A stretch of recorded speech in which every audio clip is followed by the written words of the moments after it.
Nós vamos ficar de pé, vamos ler a Bíblia. Vamos ler São Mateus, capítulo 26, do verso 36 ao 46. São Mateus, capítulo 26. Que Jesus Cristo nos ajude e nos abençoe nesta noite. Possa repartir aos nossos corações aquilo que realmente precisamos. Cura, tanto do corpo quanto do espírito e da alma. Todos nós precisamos dele. Ai de nós sem ele. E abençoe também nossos queridos irmãos que estão pela internet, participando. Os que estão enfermos sejam curados, os que estão oprimidos sejam libertados. Não olhe para a condição do mundo, você deve olhar para a condição da sua alma. O mundo jaz no maligno, vai de mal a pior. Se você, principalmente você que é um comerciante, que trabalha e depende do pão de cada dia, através do comércio, se você olhar para a circunstância, você vai se deprimir, porque a circunstância, o quadro aparece tão negro. Mas olhe para o que está além disto, o que está depois disto. Está o fim dessa dimensão, fim dessa estrutura chamada ordem social e um pulo, um salto para a eternidade. Nós estamos a um passo para sair da dimensão do tempo e entrarmos para a dimensão da eternidade. Estamos a um passo para dar esse salto. Então levante a cabeça. Você que está sofrendo a depressão, as cargas, sofrendo as cargas. Todos estão sofrendo as cargas da era. Até as crianças na escola sofrem essas cargas. Mas sofra com coragem. Um pouquinho, está muito perto, para nós darmos esse salto, sairmos da dimensão do tempo e entrarmos para a dimensão da eternidade. Segure isto, firme nisto, e essa será a nossa grande vitória, até para a nossa saúde física, porque senão nós vamos nos comportar igual o mundo. O mundo está caindo aos pedaços e tomando remédio controlado, com remédio controlado. Quase toda a casa hoje das pessoas existe um remédio faixa preta na prateleira. Porque para combater a estresse, a tensão, a depressão. E se você não tiver cuidado, a sua casa vai estar cheia também. Você vai encher sua casa disso. Entregue seus caminhos ao Senhor, confia nele. Confia nele. O irmão Brana disse: a preocupação não tem virtude nenhuma. A preocupação não tem virtude nenhuma, mas a confiança em Deus tem virtude. Virtude. Vamos ler. São Mateus 26, 36. Vamos ler só o 36 em pé. Depois nós vamos nos assentar e ler o 37 até o 46. São Mateus 26. Então chegou Jesus com eles. Isso é Jesus em Getsêmani. Jesus chegou com os discípulos ali no Getsêmani. Então chegou Jesus com eles a um lugar chamado Getsêmani e disse a seus discípulos: assentai-vos aqui enquanto vou além orar. Foi o momento mais cruel. Podeis assentar, vamos continuar lendo assentados. Foi o momento mais cruel da vida, do ministério dele. 37. E levando consigo Pedro, nós sabemos que é Tiago e João, né? Os dois filhos de Zebedeu, começou a entristecer-se e a angustiar-se muito. Jesus, como humano, ele temeu a morte, ao ponto de entristecer-se e angustiar-se muito. Ali era o elemento humano de fora, mas o elemento divino estava dentro dele, foi mais forte e prevaleceu. Então Jesus disse aos seus discípulos: a minha alma está cheia de tristeza até a morte. Ficai aqui, velai comigo. Que angústia, hein? Que angústia que ele estava. Fica aqui comigo, vele comigo.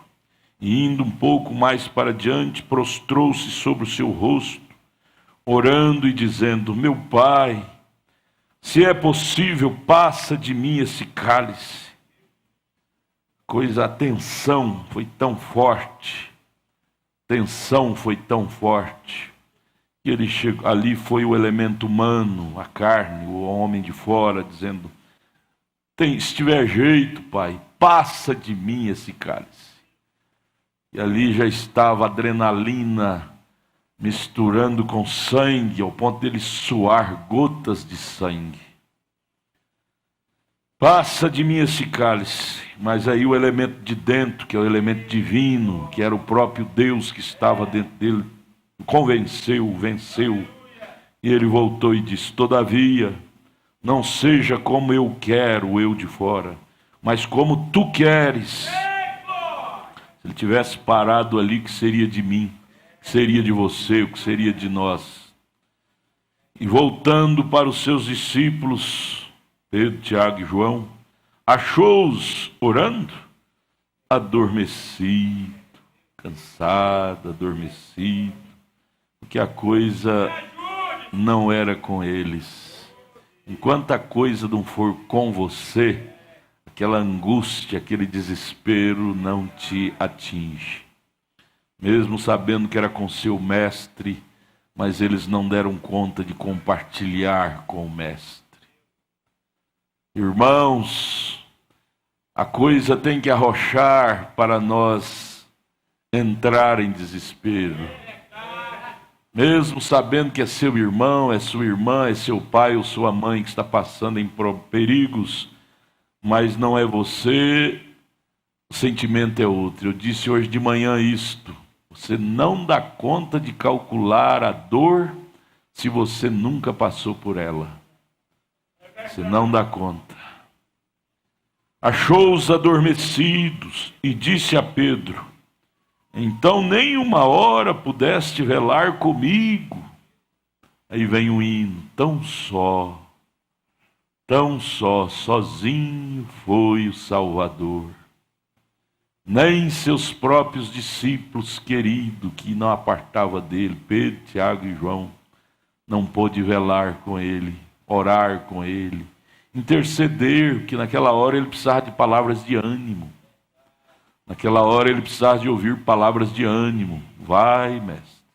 Se o pai disse para o senhor ir, vai, não temas. Mas nem isto ele ouviu dos seus melhores amigos. Existe o só para cada um de nós. Existe o cálice amargo da vida. A decisão ir ou ficar. Continuar ou voltar atrás. E essa decisão é você sozinho que tem que tomar. Jesus sozinho, seus melhores amigos ali, Pedro, Tiago e João, não pôde lhe acompanhar, sono, carregado de sono, não pôde dar uma palavra de ânimo para ele.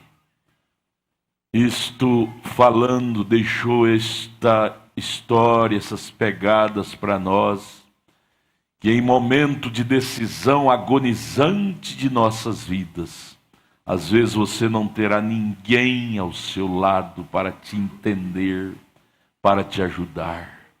Mesmo sua esposinha querida, seu maridinho querido, não vai te entender para te ajudar. Vai te dar uma pedradazinha se se achar uma maneira de dar uma pedradazinha. É culpa sua. Você não escolheu isso? Isso é sua escolha. Você merece. Dá uma pedradazinha desse jeitinho. Desse jeitinho.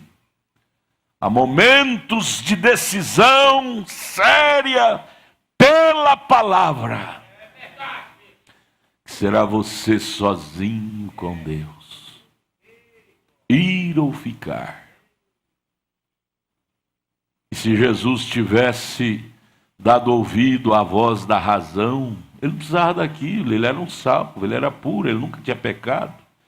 Ali foi quando ele teve que desvincular do amor fíleo para entrar totalmente no amor ágape, que é o amor de Deus. Teve que desvincular do amor filho, que é o amor próprio. O amor próprio da sua vida, porque o amor filho é o amor próprio, que protege a si próprio. Isso é o amor filho. Mas naquela hora ele teve que se desvincular daquilo para tomar o meu, seu, nosso lugar. Ai de nós, se ele não tivesse desvinculado do amor filho, do amor próprio, pensando em nós. Ali ele estava com uma carga muito grande sobre ele. Ontem nós pregamos em Taguatinga, eu lendo aquele parágrafo, creio que é o 6 da mensagem Alimento Espiritual em seu devido tempo. O irmão Brana dizendo assim, sentindo a carga do mundo sobre ele. Porque um profeta é um profeta da era. Ele não é só profeta nosso, ele é profeta para a era de Laodiceia. Como Elias não era só profeta para aqueles 7.000, Elias era profeta até de Acabe, de Jezabel. Então, o peso estava sobre seus ombros. E na mensagem Alimento Espiritual, creio que é o parágrafo 6, o irmão Brana deixa escapar isso e disse: eu sinto como estando num grande barco, e tudo depende de mim. Qualquer ação errada que eu possa fazer, esse barco pode ir à deriva. Ele disse: é assim que eu sinto o meu ministério sobre mim. Ele sentia a responsabilidade da tripulação toda do mundo sobre seus ombros. E aqui Jesus estava sentindo também a mesma coisa, sentindo o peso, a carga da salvação do mundo inteiro. E ali custou muitas dores internas. Você não sabe, nós não damos como humano, não damos conta de calcular a tensão grave, gravíssima. A ciência estudou isto, para misturar, as adrenalinas subir ao ponto de misturar com o suor e sangue, sair sangue, misturar água com sangue e sair pelos poros, precisa de uma tensão muito elevada. Muito elevada. E assim foi com Jesus ali no Getsêmani. A tensão, ser de humano, porque por fora ele era 100% humano. E para ele morrer, o Pai teve que o abandonar sozinho. Que Deus não pode morrer. Ele teve que deixar o cordeiro, a carne, morrer sozinho. E ali ele gritava: Eloi, Eloi, quer dizer, Deus meu, por que me desamparaste? Momento do só, irmão. Sozinho.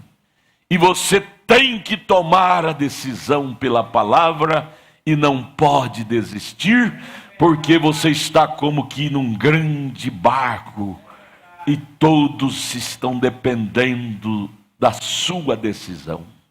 O mundo inteiro, naquela hora, os que tinham nascido antes e os que viria depois, inclusive eu e você, aqui na era de Laodiceia, estávamos dependendo, e os que vão ainda nascer se houver tempo, estava dependendo da decisão dele.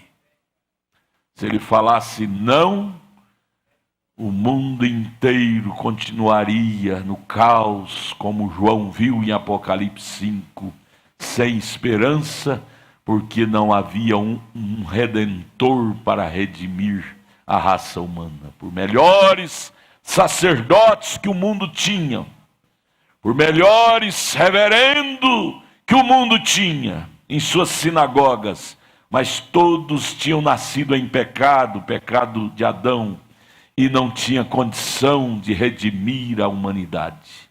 João olhou em Apocalipse 5 e chorou demais, porque não viu nenhum ser humano digno de tomar o livro da redenção e redimir a humanidade. O único digno foi esse cordeiro imolado, chamado Senhor Jesus Cristo, que tinha vindo sem a via do sexo, a qual Adão permitiu que fosse transtornado ali no Éden. Mas o que eu estou observando com vocês aqui, lendo, é a agonia que ele sofreu. É agonia. Às vezes é bom a gente ler isto bem calmo, como estamos fazendo agora, para nós aprender, valorizar o que ele fez por nós. Não foi um espetáculo público que ele estava desenrolando ali. Não foi um exibicionismo. Não foi para ser um megalomaníaco, mania de grandeza. Ali era o puro amor. A expressão máxima do amor divino.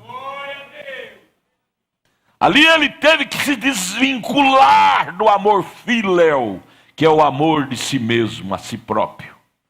E teve que se render totalmente ao amor ágape, que é o amor de Deus. Pelo amor filho, ninguém faz isso por ninguém, morrer por alguém. Mas pelo amor ágape, que é o amor de Deus, ele tomou a decisão. Ele tomou a decisão de ser mais forte do que o seu ego, do que seu amor filho, ser mais forte do que sua condição humana. Mas aquilo lhe custou um preço. Suor se tornou em sangue, por causa da alta tensão que veio sobre ele, ao ponto dele dizer: Pai, se possível, passa de mim esse cálice. Esse cálice é amargo demais. Oh, meus irmãos, lá, ele estava naquela pedra lá no monte, no Getsemane. Eu ouvi um pregador pregar uma vez, e eu creio, eu vi que aquilo foi uma inspiração de Deus. Ele disse que o pior momento da vida de Jesus, veja, sangue caindo na pedra. O suor tinha se transformado em sangue. O pior momento da vida de Jesus não foi nem na cruz, porque quando ele foi para a cruz, ele já estava decidido. O pior momento foi aí no Getsemane. Foi um momento de decisão, de tomar a cruz para nos salvar. Não foi o Calvário, o pior momento dele, mais doído. Não foi aqueles escravos que foi mais doído, que mais convulsionou, que mais mexeu com suas entranhas. Mas foi o Getsemane. Foi no Getsemane que ele decidiu tomar a cruz, ser morto na cruz. E aquilo, para tomar aquela decisão, foi muito amargo para ele. Foi muito amargo. Deus, ajude nós a valorizar mais aquilo. Diga para Jesus, me ajude a valorizar mais o Getsêmani, a decisão que o Senhor teve de tomar o meu lugar. Me ajude a valorizar também o Calvário, que foi onde o Senhor selou a decisão do Getsêmani. Ajuda-me a valorizar. Não me deixe ser um simplesmente espectador de sangue. Muitas vezes, muitas pessoas vão em Jerusalém, visitam o túmulo dele que está vazio, somente como mero espectador, como mero turista. Vê isto, volte lá de novo, vocês aí no estúdio, ele na pedra chorando, derramando gotas de sangue. Vê isto como um mero acontecimento. Eu tenho uma sobrinha que eu cheguei a chamar a atenção dela, ela foi com a mãe dela, minha irmã, lá em Jerusalém, e lá ela filmando lá o túmulo de Jesus, e aí de repente ela começou a chorar, filmando, e aí ela trouxe a fita, a gente assistindo, eu perguntei, por que você está chorando? Ela que estava filmando, estava chorando, ela disse que tadinho de Jesus, tadinho. Eu disse, não, tadinho é de mim. Ele não fez aquilo para nós chamar ele de tadinho, não. Ali foi o maior gesto de heroísmo. Toda a humanidade, de todas as eras, pregressas e futuras, dependia daquela decisão dele. Desde a queda de Adão até o último membro da noiva do corpo de Cristo que vai existir aqui, dependia daquela decisão dele. Tadinha de mim em rejeitar aquilo. Ele mesmo viu aquelas mulheres batendo no peito quando ele estava carregando a cruz e chorando, dizendo que fez ele, que fez ele. Ele virou e disse, mulheres, não choreis por mim, chorai por vós mesmas. Chorai por vós mesmas. Porque se ao madeiro verde fez isso, que sou eu, e ao seco que são vós. Não choreis por mim. Minha agonia é grande, minha tensão é grande. Porém, é tudo por causa de vocês. Em outras palavras, ele estava dizendo. Ou seja, é tudo para o bem-estar de vocês. É tudo para abrir um caminho de salvação para vocês.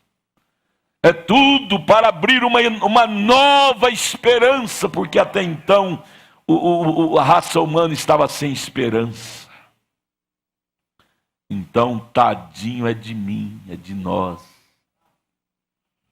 Eu disse, minha sobrinha, não é assim que faz não, minha filha. Chorar, tadinho de Jesus, não. Nós temos que chorar, dizer, tadinho de mim, se eu não aceitar isso de coração e crer nesse ato que ele fez e receber isto sabendo que ali foi por mim. Por mim. Deus ajude que eu não pise nisso. Coisa que anjos não pisam, às vezes nós pisamos com sapatos de cravos, sem um pingo de consciência do que é isto, do que isto significa, o Calvário. O Getsêmani, a decisão do Getsêmani foi terrível. A decisão do Getsêmani foi mais doído do que os próprios cravos da cruz. Porque ali foi onde ele decidiu tomar o meu, seu, nosso lugar de pecadores, para dar a nós então o direito de dizermos, eu sou salvo pelo sangue de Jesus. Eu sou salvo. Coisa boa hoje é podermos dizer Ô irmão, eu sou um sal. Não é bom? Não é gostoso? Ô irmão, você dizer para sua irmã, diga para sua irmã, eu sou uma salva. Diga para sua irmã, diga para o seu irmão, irmão, eu sou um salvo. Oh, que privilégio, que prazer. Parece que enche o coração da gente de alegria, de exuberância, de prazer. Não é bom dizer isto no mundo conturbado, terrível, qual estamos vivendo, e você dizer, eu sou um salvo. Mas vamos estudar a biografia de quem propiciou isto para nós. Vamos estudar a biografia de quem propiciou isto para nós. Está aqui, nós estamos estudando. Foi momento de lágrimas. Foi momento de dores. Não foi momento de sorriso, de brincadeira. Ele não se pôs ali como um artista de cinema, para os espectadores estar olhando aquilo como um artista, um grande megalomaníaco, mania de grandeza. Não, ali foi a expressão máxima do amor divino. Ele se rendeu tudo que ele tinha. Porque a última coisa que o ser humano rende é a própria vida, é o próprio sangue. E ele se rendeu tudo pensando em mim. Porque ele estava, como o irmão Brana disse, nesse grande barco, comandando esse grande barco chamado mundo. E ele tinha essa consciência, se eu não tomar a decisão, não tem ninguém na terra que pode fazer isto, além de mim. Caiu sobre ele esse quinhão, esta responsabilidade de tomar essa decisão. Irmão, em níveis menores, em escala menor, isso acontece com cada um de nós. Tomar decisão para salvar a família, para salvar seu lar, para salvar seu casamento, para salvar seu filho querido, sua filha, para salvar a si próprio, como Abraão teve que tomar decisão em menor escala, na verdade, mas foi doída, separar de seu próprio pai, de sua própria família, para estar a sós com Melquisedeque, em terra estranha por onde ele nunca tinha pisado, que era Canaã. Cruzou o rio Eufrates e foi para aquela terra estranha, só, sem família, só ele e a esposa. São decisões que temos que tomar na vida, que define destino nosso. Mas se não tomarmos, vamos ficar, como eles dizem, em cima do muro, e Deus vai nos rejeitar. Porque Deus não gosta de indecisos. Com Deus é sim, sim, não, não. Ele quer você todinho, de coração. Hebreus 10, 5. Corpo me preparaste. Não é só sua alma, não. Eles dizem, antigamente, quando saiu a força da Souza Cruz, os fumantes diziam, meu coração é de Jesus e meus pulmões é da Souza Cruz. Não, Jesus quer seu coração e seus pulmões também. Para quê? Os pulmões para louvar a Ele. Os pulmões sadio para louvar a Ele. Para dizer, grande é o nosso Deus, Redentor de minha alma, grande, digno é o Cordeiro. Irmão, aquilo não foi um acontecimento comum, gente. Pense nisto, dia e noite, noite e dia.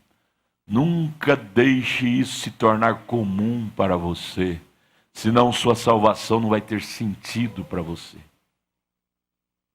Sua salvação não vai ter sentido para você. Você vai fazer igual aqueles moços, o irmão Brana ministrando a Santa Ceia lá no Tabernáculo Brana, e aqueles moços lá no bar, para criticar do profeta, tomando cerveja e comendo sanduíche, dizendo: essa é a nossa ceia, nós temos nosso pão, temos o nosso vinho, e se embriagando lá.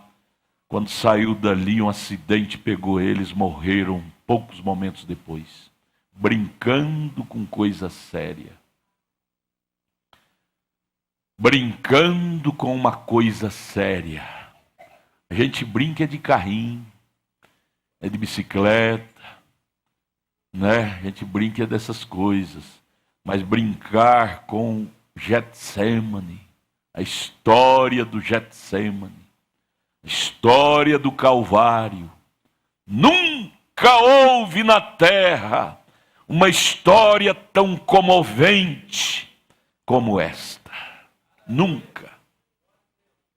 Nunca houve na terra uma história que mudasse o curso de toda a natureza, de toda a humanidade. Veja aquele sim, aquela decisão dele de dizer sim, não cumpra a minha, mas a tua vontade. Ali mudou o curso de toda a natureza, de toda a raça humana, de todos os animais que estavam fadados a perecer. Da terra, a ordem social. Ali estabeleceu um novo concerto. Ali ele bateu o martelo, estabelecendo um novo concerto. O concerto do reencontro da humanidade com o Salvador, que até então estava dispersos. Eles andavam por valados, desertos, chorando, sem ter uma esperança. Porém, aquele dia no Calvário propiciou para nós, os seres humanos, este reencontro. Por isso que a palavra religião vem do latim, que quer dizer religar. Então ele nos religou. Nos religou nele. Através daquele sacrifício. Aquilo custou um preço muito caro. Essas coisas baratas, irmão, não tem muito valor. Ah, vem para minha igreja, você vai ser salvo. Não, não é por aí não. Salvação não é tão barato assim não. Na nossa igreja. Seu pastor lá enjoado demais, vem para minha igreja aqui, aqui nós somos bonzinhos. Vem para cá, aqui você vai viver à vontade, pode viver do jeito que você quer, ninguém vai te amolar. Salvação não é tão barato, não é tão fácil assim não. Salvação é João 3:3. São João 3:3. Jesus dizendo para o Nicodemos: necessário te é, em outras palavras, desligar do filéu, do amor fíleo, das coisas humanas, e nascer de novo. Porque o Calvário propiciou esse meio, e se o Calvário propiciou, então não é impossível. Era impossível antes do Calvário, mas depois do Calvário, Jesus quebrou a espinha dorsal da morte, a espinha dorsal do pecado. Então nós podemos entrar. O véu do templo foi rasgado. Hoje nós podemos entrar no lugar santíssimo e ter comunhão com Deus.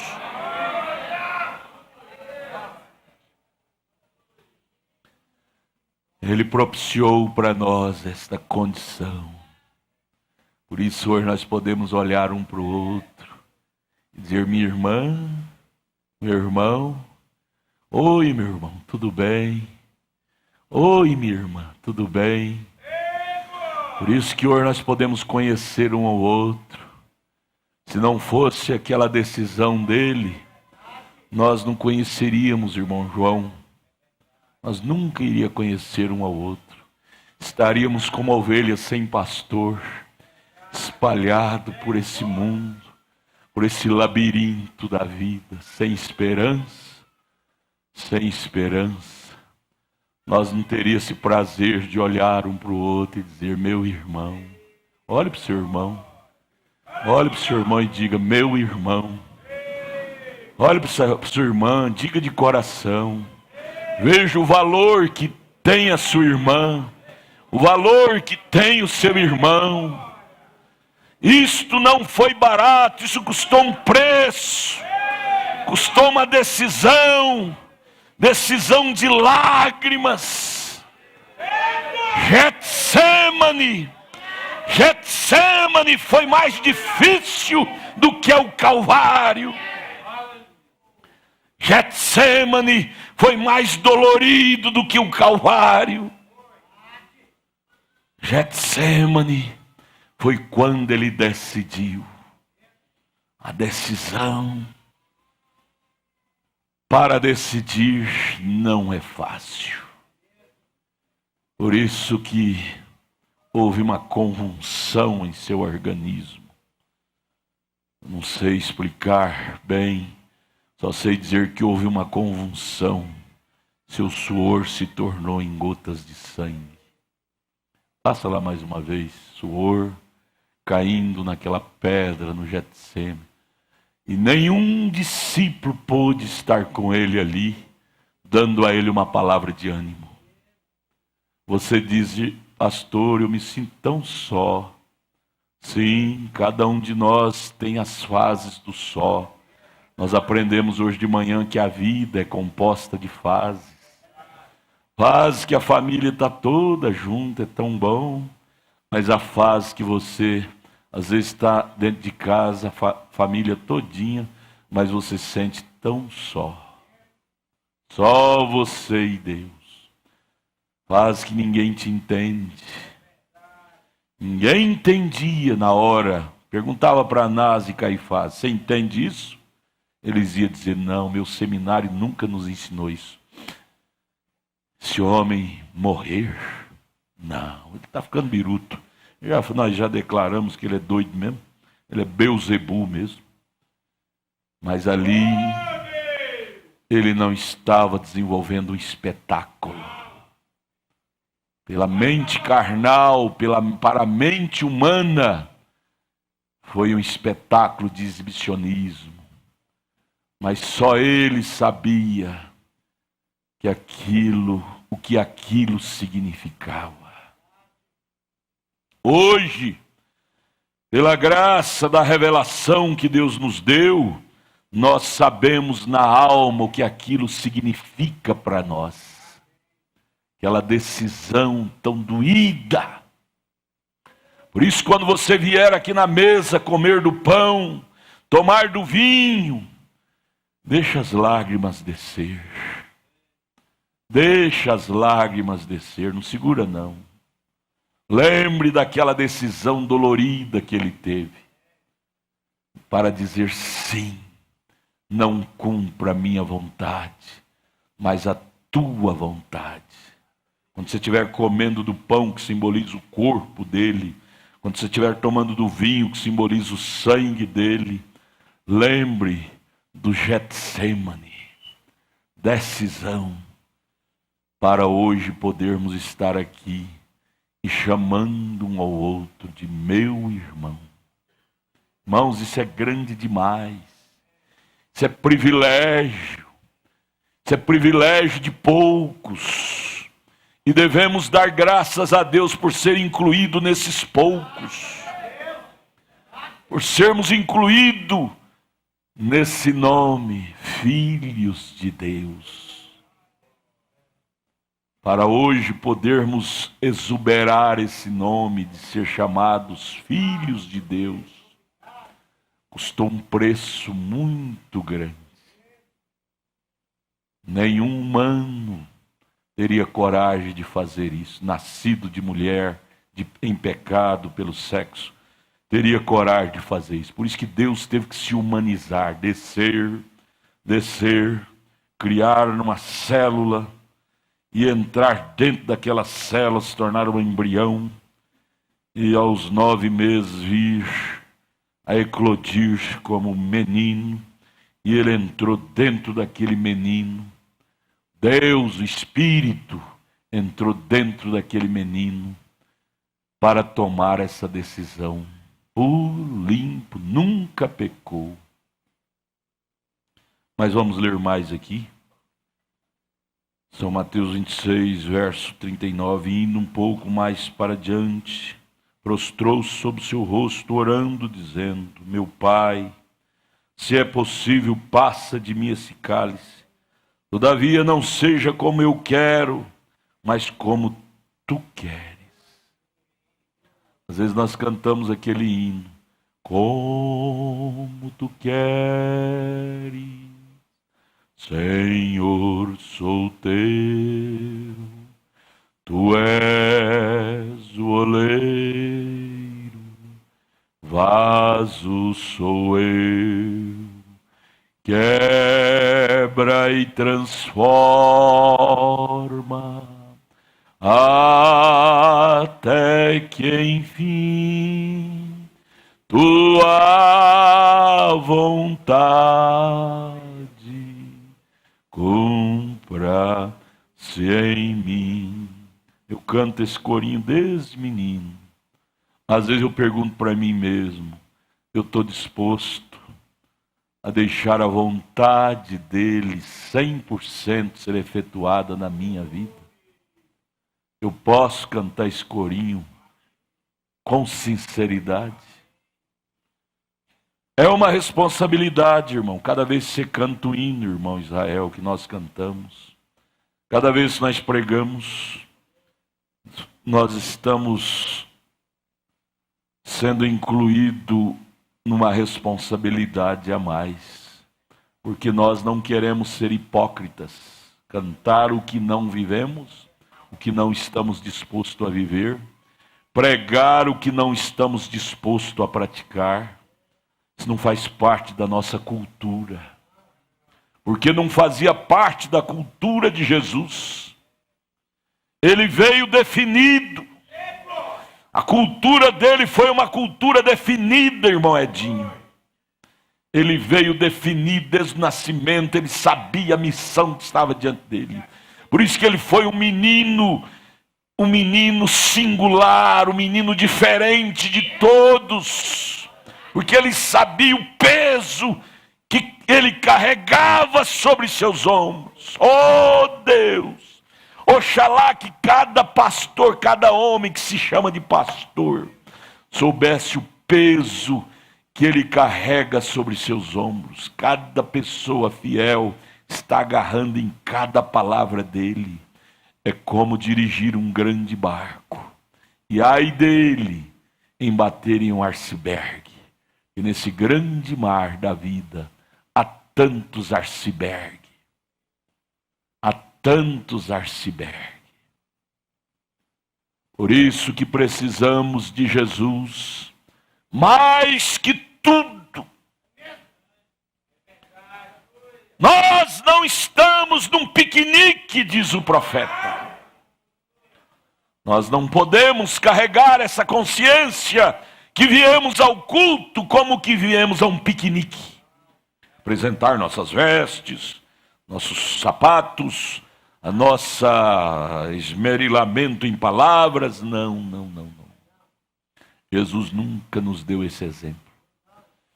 Ele sempre se apresentava definido da sua missão. Ele nunca se apresentou como exibicionista. Por isso, minhas irmãs, quando cantares, meus irmãos, cante com lágrimas, como Jesus fez no Getsemane. Cante com lágrimas pensando no valor que ele deu a você. E se ele não te valorizasse, você não estaria aqui. Se ele não nos valorizasse, ele não teria tomado aquela decisão no Getsemane. Aquela decisão ele só tomou porque ele nos valorizou muito. Ele nos valorizou muito. Você só paga uma coisa cara, uma roupa, um sapato, quando você valoriza aquela coisa, não é assim? Aí você paga caro, não é assim? Assim foi ele, foi Deus.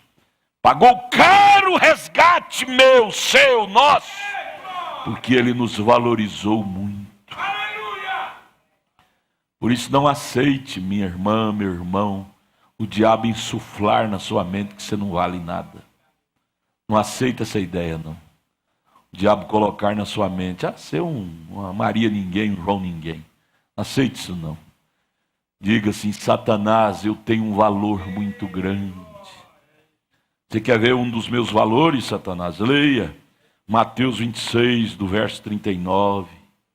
Getsemane, lágrimas, suor de sangue. Aquilo foi um dos meus valores, expressão de meu valor. Ele me valorizou muito. Ele nos valorizou muito. E meu Deus, eu fico pensando e dizendo, meu Deus, não deixe eu pisar por cima disso com sapato de cravos. Me ajude a reverenciar mais esta expressão de amor.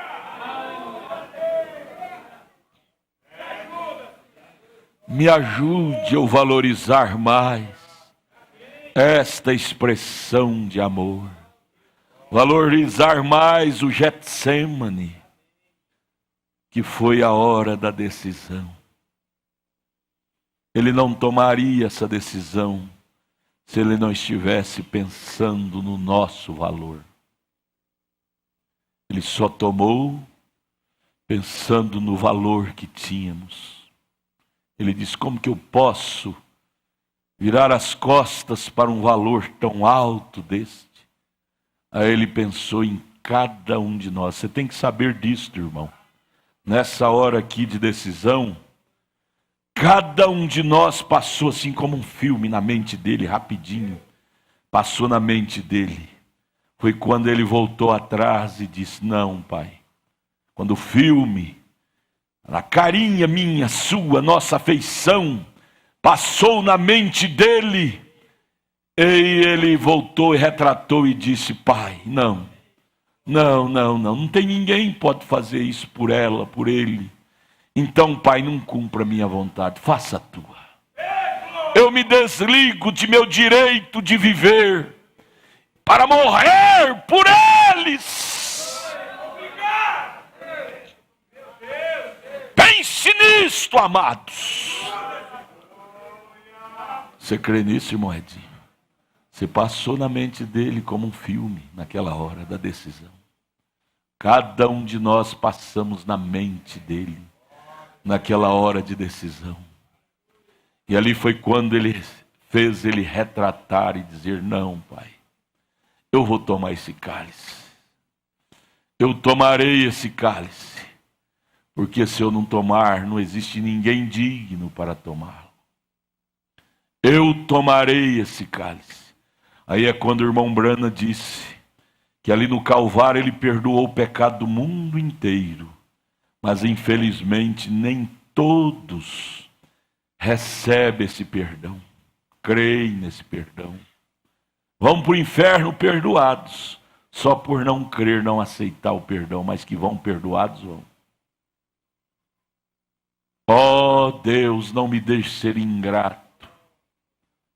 Mas me ajude a valorizar o perdão. Valorizar esse suor de sangue. Valorizar essas lágrimas que ele passou aquelas 3 noites ali no Getsemane. Que os discípulos não deram conta de passar com ele. Nossa vida fala mais alto do que nossas palavras. Por que você é assim, irmão? É porque eu estou valorizando o Getsemane, a decisão que ele tomou em me salvar. Eu seria muito mal, muito má, você diz, em não valorizar aquilo. Eu seria muito ingrato em pisar nisto, em não valorizar isto. Eu seria muito ingrato.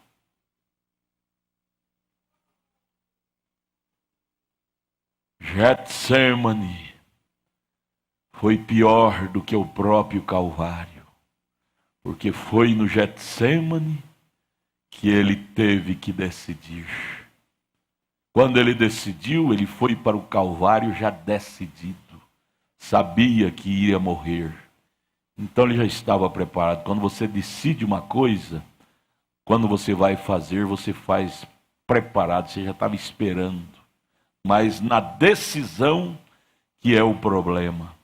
Porque é na decisão é que você sente, ao decidir, os resultados, você sente o que você vai passar em tomar aquela decisão. Você pensa, reflete. Para decidir, você tem que viver um pouco aquilo que aquela decisão vai te trazer. E ali, ao dizer sim,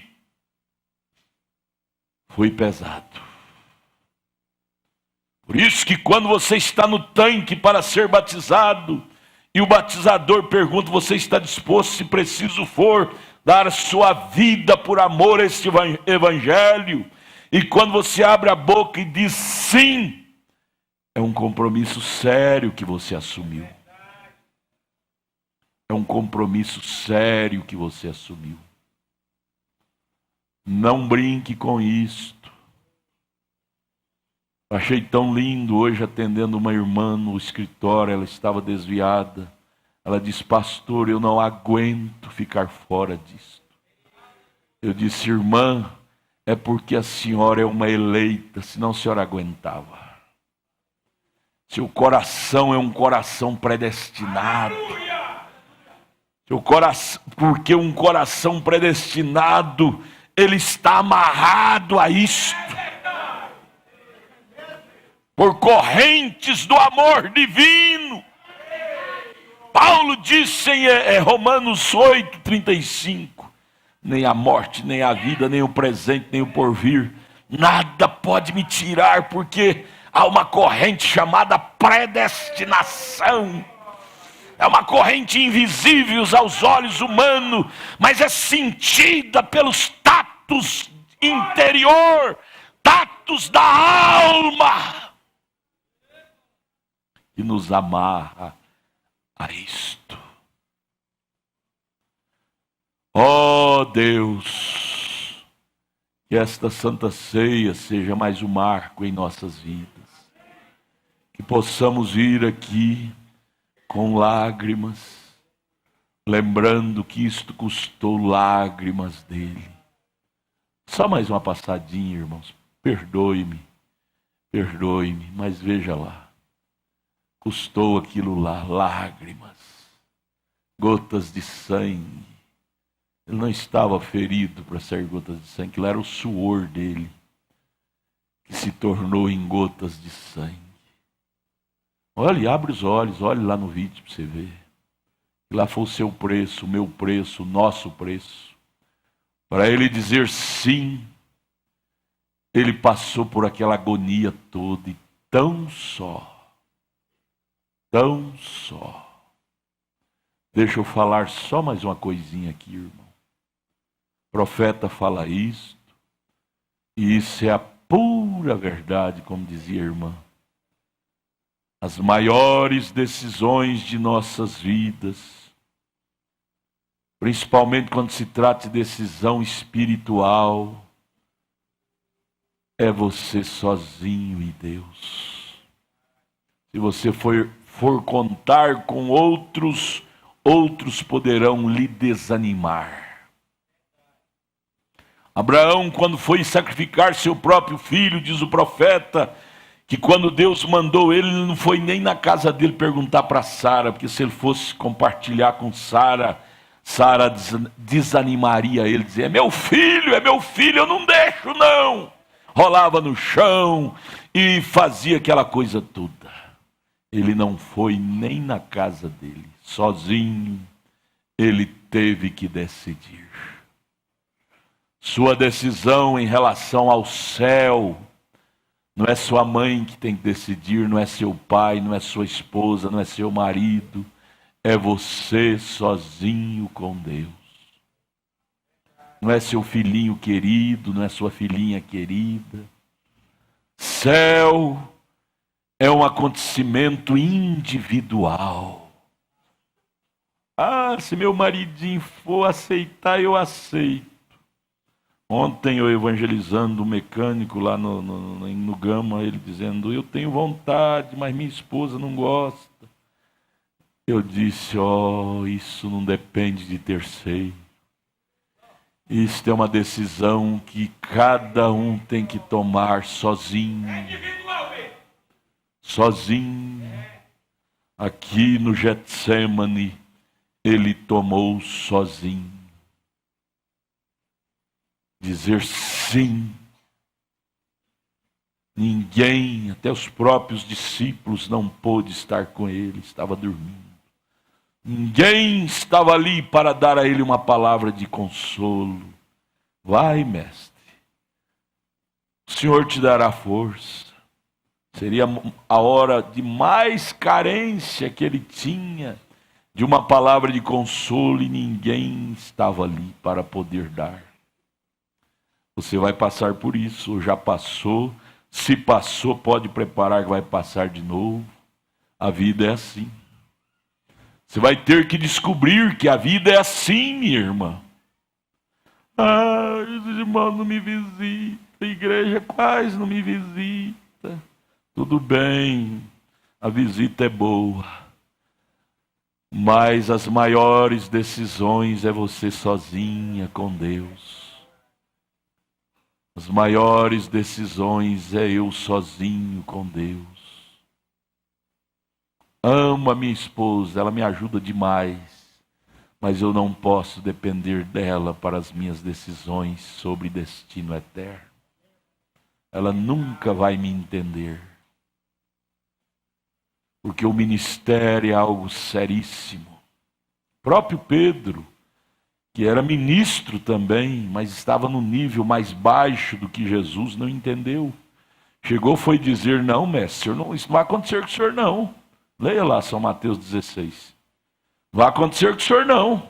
Deus chegou para ele e disse, para trás de mim, Satanás, você está querendo me desanimar. Pedro era ministro, era um dos ministros, foi o primeiro pastor da igreja, qual o próprio Senhor Jesus, depois da ressurreição, disse, Pedro, tu me amas? Teve que perguntar 3 vezes, porque Pedro tanto trair a si mesmo, dizia que era bom e decepcionou a si mesmo. Disse, mestre, eu não vou dizer que eu sou bom não, tu sabes, eu não vou falar mais não, porque eu estou cansado de mentir, dizer que sou bom e de repente estou puxando da espada, estou te negando diante de uma criadinha, eu não sou bom coisa nenhuma, mestre. Aí o mestre disse, então você está numa posição boa. Agora sim, Pedro, você não confia mais em suas habilidades, você não confia mais na seu poder, agora vai e apacente minhas ovelhas. É assim que eu te quero, Pedro. É desprovido de todas as habilidades próprias. Porque antes eu não podia dar um grupo em suas mãos, porque você estava confiado em sua habilidade, sua força. Mas agora você viu que as forças humanas decepcionam. E você desproveu das suas habilidades. Agora sim, Pedro, apacente as minhas ovelhas. É assim que Deus me quer, te quer, nos quer. Desprovido de nossas habilidades próprias. E rendidos e dizendo, mestre, não cumpre a minha vontade, mas cumpra a tua vontade. Oh, irmão, quando você chega nessa perfeita debilidade, a perfeita força divina brota em seu coração. Mas aqui está, vamos terminar, porque o relógio já mandou parar muito tempo, nós nem entramos no começo da mensagem, eu queria ler essa mensagem. Mas vamos devagarinho assim. Verso 40. E voltando para os seus discípulos, achou-os adormecidos e disse a Pedro, então nem uma hora pudeste velar comigo? Pensei que você era meu amigo, Pedro. Você não é meu amigo não, Pedro? Sou, Jesus. Mas por que nem uma hora tu pôde estar ao meu lado, velando, me endereçando palavras de ânimo, na hora que eu mais preciso de um amigo, e não acho amigo para me ajudar? Getsemane! Há um Getsemane para cada filho de Deus aqui na terra. Não te enganes, não te iludas.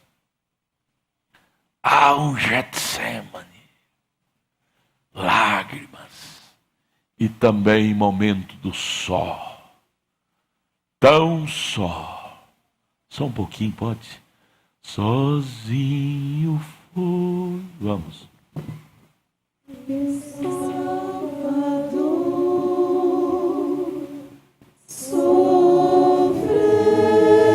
sofreu lá no jardim. Veja, não fala sofreu lá no Calvário, mas lá no jardim, lá no Getsemane, amargo fel, bebeu, quer dizer, decidiu.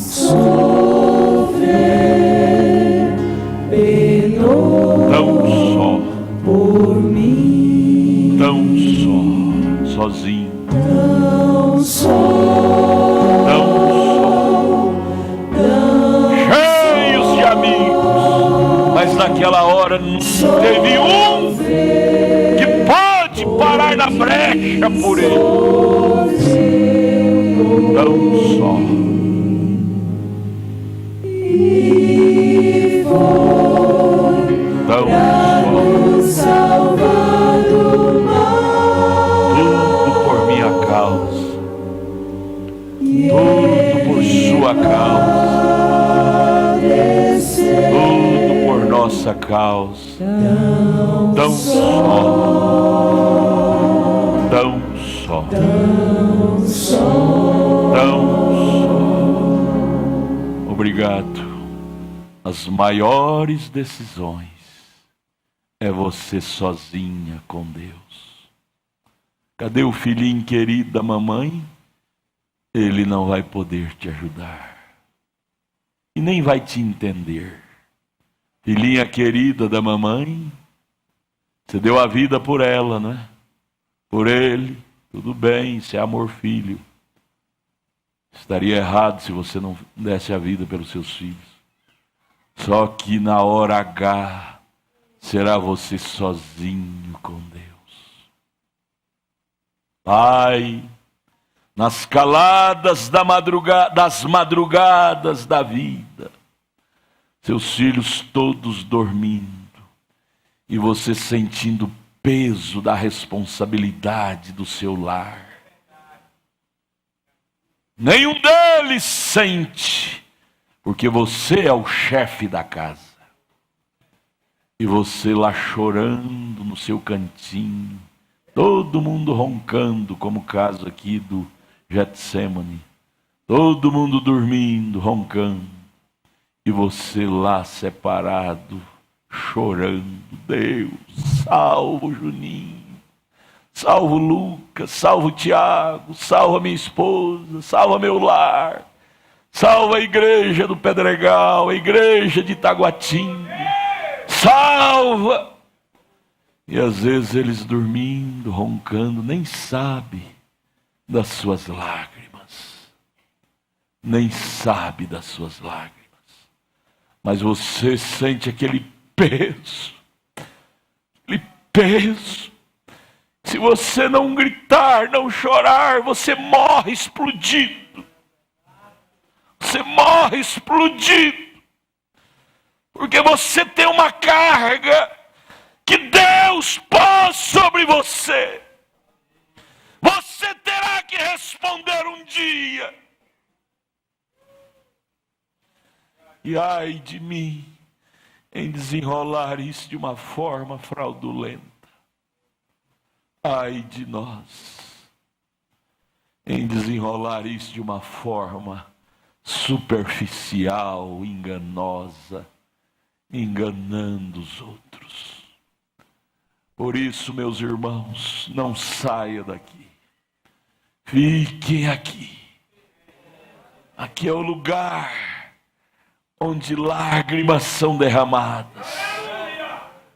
Onde tem Getsêmani na verdade, mas tem vida eterna na verdade também. Amemos mais este lugar. Amemos mais uns aos outros. Amemos mais este evangelho.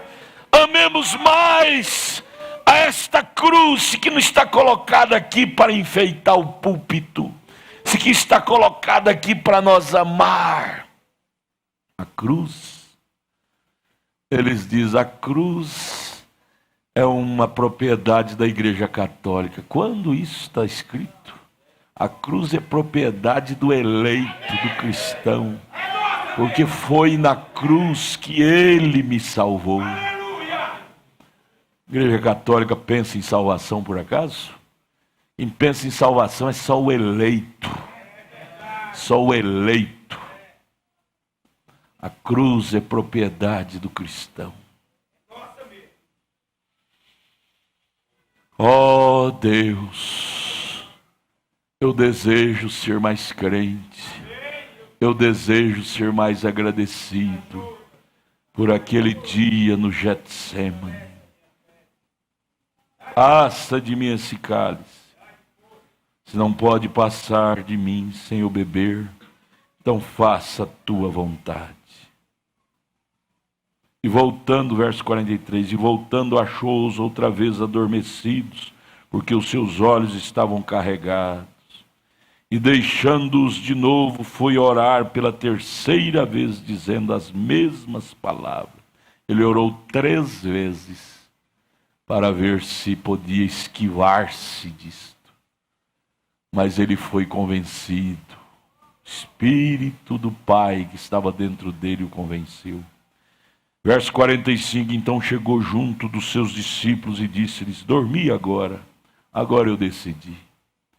Já que vocês não podem velar comigo, já que a coisa tem que ser eu sozinho, já que eu tenho que ser o boi de guia, que muitas vezes nós ficamos esperando, mas eu sou assim porque minha esposa não ora, por isso que eu não oro. Meu esposo não ora, não lê a Bíblia, por isso que eu não oro.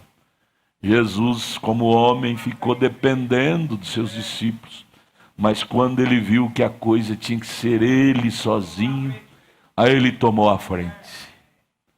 Aí ele foi o mestre da coisa e disse, verso 45, chegou junto dos seus discípulos e disse, dormi, pode dormir agora. Repousai, eis que é chegada a hora, o Filho do Homem será entregue nas mãos dos pecadores. Levantai-vos, partamos, eis que é chegado o que me trai. E logo Judas chegou com aquele punhado de soldados e manietou e levou ele para a cadeia. Chega a hora, a nossa hora. Mas só que lembre-se disto, é você sozinha com Deus. É você sozinho com Deus. Eu preguei sábado retrasado lá em Taguatinga sobre isso. O Isaías ficou muito encostado no rei Uzias. Mas Deus teve que puxar aquele tapete, tirar a vida do rei Uzias, para Isaías entrar em desespero e dizer, Deus, agora é eu sozinho contigo. Às vezes Deus tem que puxar o tapete de nós. Tapete fala de muita coisa. Às vezes é dinheiro, nós temos um bom emprego, um bom salário, e não preocupamos muito com Deus. Aí Deus tem que tirar aquele emprego de nós e nos deixar sem farinha na panela, sem azeite na botija, para nós termos o nosso só com Deus e dizer: Deus, agora meu tapete foi puxado, agora é só o milagre de Deus. Não tem emprego, lugar nenhum, não acho porta aberta em lugar nenhum, e minha família, meus filhinhos precisando de remédio, não tem. E agora, Deus, eu sozinho com Deus. Não pense você que você vai chegar lá deitado em berços esplêndidos, não. Cada um de nós teremos o nosso Getsemane.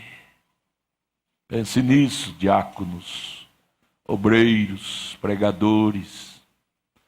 É bom pregar o evangelho com a barriga cheia, com o bolso cheio de dinheiro, mas pregar o evangelho com a barriga vazia, bolso vazio, casa sem coisa para comer, é preciso daquela porção que Jesus teve.